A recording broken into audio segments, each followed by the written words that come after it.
ready for takeoff in first grade. Get it? Takeoff, plane, shh. Yes, I know I'm being silly. Welcome back to my channel, everyone. If you're new here, welcome. My name is Sheridan and I'm a first grade teacher in South Carolina, and I am officially in my 3rd year of teaching, and so far it is going so well. My class is so sweet. They're very eager to learn, and I'm excited to teach them and to be their teacher. I can't wait to see what fun stuff we'll get into this year, and I'm just beyond blessed with who they are and just to be their teacher. I can't say that enough. But speaking of beginning of the year, today's video is going to be about a couple of beginning of the year activities that I did with my class to get to know them a little better and to promote team building. Now, this is not the same video that I did in collaboration with Kate, the sleepy teacher. Now, that was a beginning of the year activity video, but I only shared about one.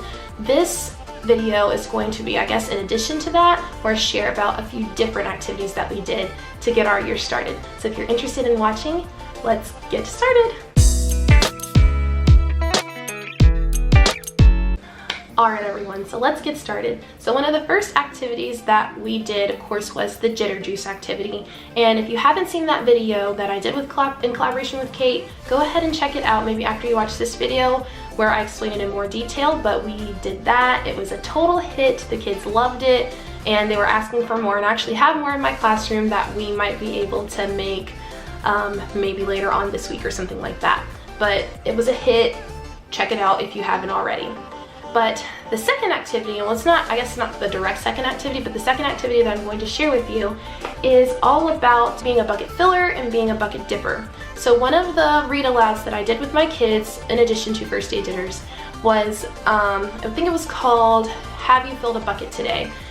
And there's a read aloud that I used for YouTube. I think I said I read it a lot. I actually used the YouTube version because I couldn't find my copy of the book. But YouTube has a version of it where it's a read aloud.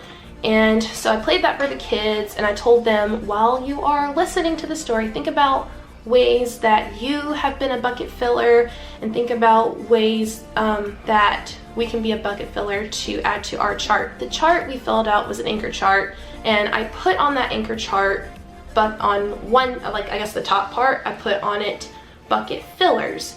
And then we all brainstormed ways about how to be a bucket filler. And I think we shared things like sharing with other people, or saying a nice word, saying a kind word, being a good team player, things like that, being positive things that we can say or do for each other. And then at the bottom of that chart, we talked about what it means to be a bucket dipper and how we never want to do those things. So like saying hurtful things, fighting, not sharing, things like that.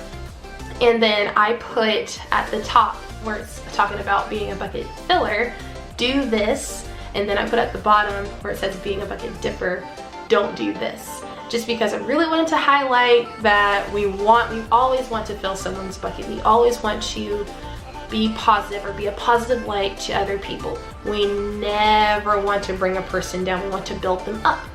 Speaking of building up and filling a bucket, after we brainstormed ways to be bucket fillers, we did an art project. And this was an activity that one of the teachers on my team shared. What it is it looks like this. So this activity is on, I can't remember, it's either on Pinterest or Teachers Pay Teachers. I'm pretty sure it's on Teachers Pay Teachers. But what you can do is you purchase this product. I can't remember if it's free or not. And by the way, any product that I talk about or website or link that I talk about, I'm going to share it in the description box of this video. So if you want to see for yourself, you can check that out. But here is the template of a bucket. First thing I told the kids to do was write your name, because if you want me to return it to you, I need to know who to give it to, so write your name. And then what they did was they got to decorate their bucket however they wanted. I just kind of let them use creative license. It didn't matter to me, just as long as it wasn't scribble, scrabble, or sloppy. And then they cut it out.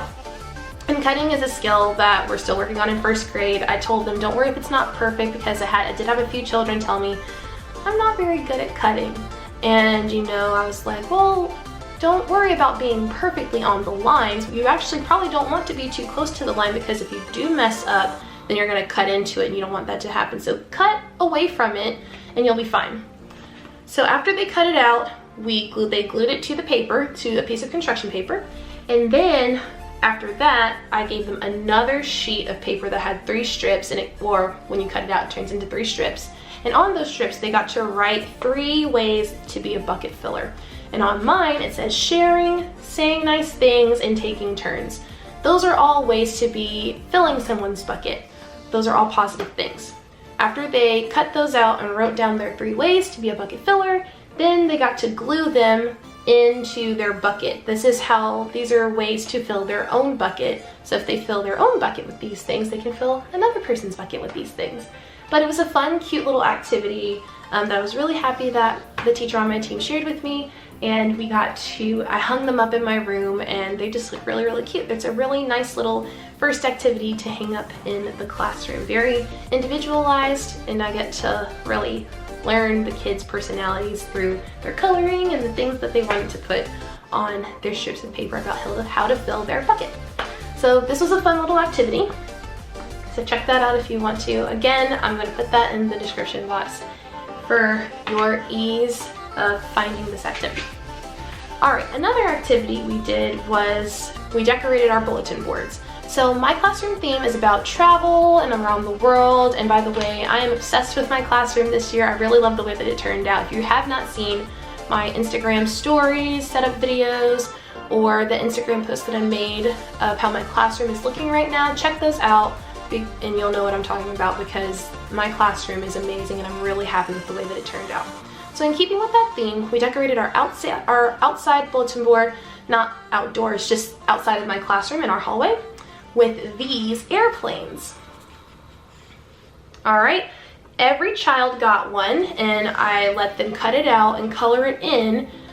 They decorated it however they wanted to decorate it. It didn't matter to me. Of course, I did mine in purple and green. You know, I love my purple and green, and the windows are blue. Yeah, it was just a really fun, free coloring activity. But I needed something else on my bulletin board other than just the words ready for takeoff in 1st grade. Get it? Takeoff, plane. Yes, I know I'm being silly. But after they colored it in and cut it out, our grade level assistant helped me out and stapled them to the bulletin board. And another really cool touch that she did was she made paper clouds, and so that the background would look like a sky, and it looks like airplanes are flying into the sky. It's so cute. I really like how it turned out. But this was another activity that we did, and I got this template off of, I did a simple Google search of airplane templates, and I think this was one of the first ones that came out. Printed it as a PDF, and there you have it. Now you have a coloring sheet for your kids. All right, the last activity that I have ready to share you has to do with this lovely, hopefully I don't hit my camera stand, this lovely hula hoop here. You barely can see it because this thing is huge. There it is, yes. This hula hoop. So I don't know, and I don't know the official name of this game. I'm gonna just call it hula hoop game, but like I said, I'll put a link in the description box of how to play this game. We actually played the hula hoop game at one of our PD days before school started. Just a team building activity with all of the grade level teams. And it was so much fun that I was like, I would love to try this with my kids. So basically what you do, you can use one hula hoop, you can use 2. With younger kids, I would use no more than 2. I really didn't even use 2, I just used 1. I might use 2, maybe later on, we'll have to see. But your class gets into a circle, and they have to interlock their hands. They cannot use their hands for this.